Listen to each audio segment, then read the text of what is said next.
tourner dans la dignité, sans contestation majeure, la page des guerres fratricides de notre famille politique est donc tournée, je l'espère, définitivement. L'action de rassemblement, engagée il y a 2 ans, a donc porté ses fruits. Je tiens à remercier toute mon équipe, qui a été formidable, et je veux leur témoigner ma gratitude et ma fidélité. Au premier rang de celle-ci, à François Baroin, à Gérald Darmanin, au président de mon comité de soutien, Christian Jacob, et un certain nombre d'amis qui se sont engagés dans cette campagne puissamment, comme le président de la région Provence-Alpes-Côte d'Azur, Christian Estrosi.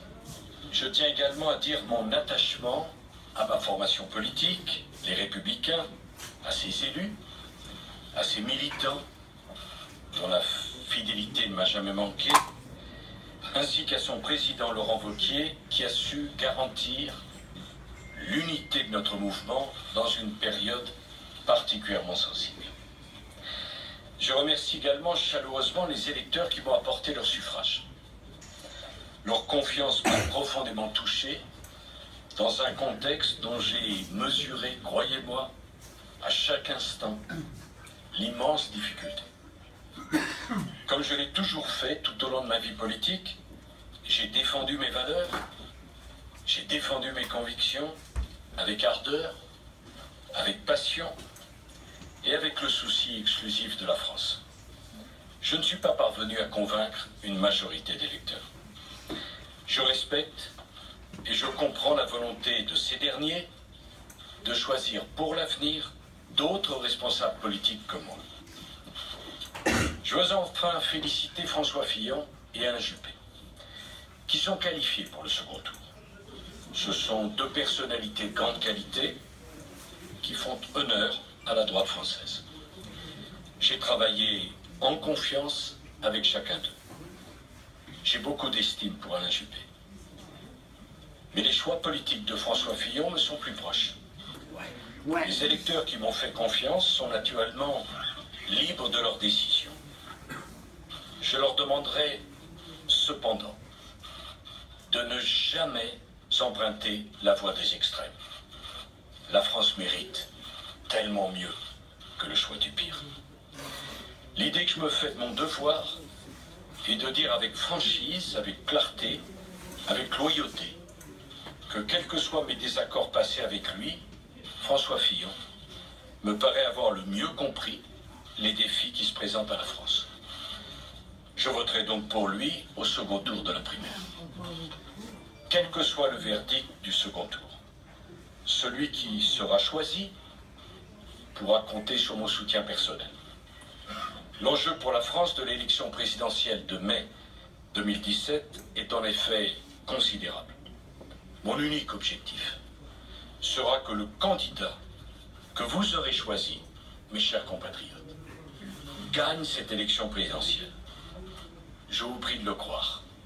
Je vous le dis du fond de mon cœur. Seul l'intérêt de la France compte à mes yeux.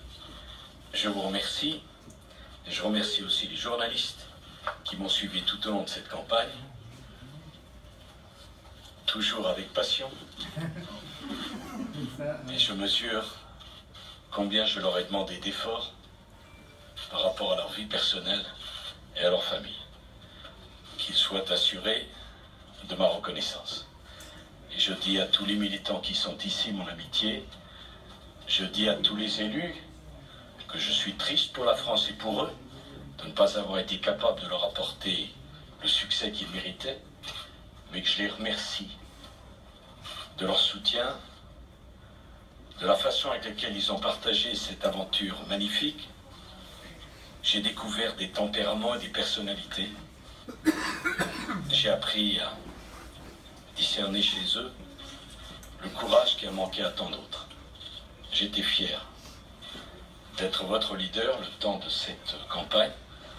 Je vous souhaite une vie politique épanouie, pleine de succès aux uns comme aux autres, et soyez assurés de mon amitié et de mon affection.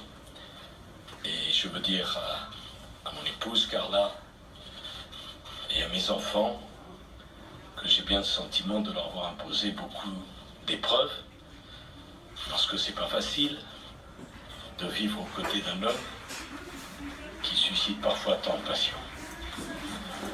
Il est donc temps maintenant pour moi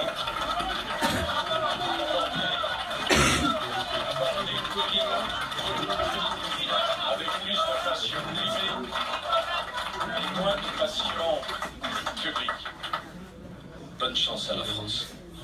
Bonne chance à vous, mes chers compatriotes.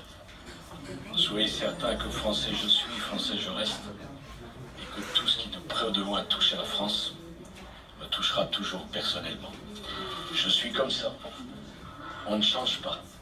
Je n'ai aucune amertume, je n'ai aucune tristesse, et je souhaite le meilleur pour mon pays, pour vous, mes chers compatriotes, et pour celui qui aura à conduire ce pays que j'aime tant. La droite a donné une bonne image. J'ai été heureux de participer à ce combat. Au revoir à tous.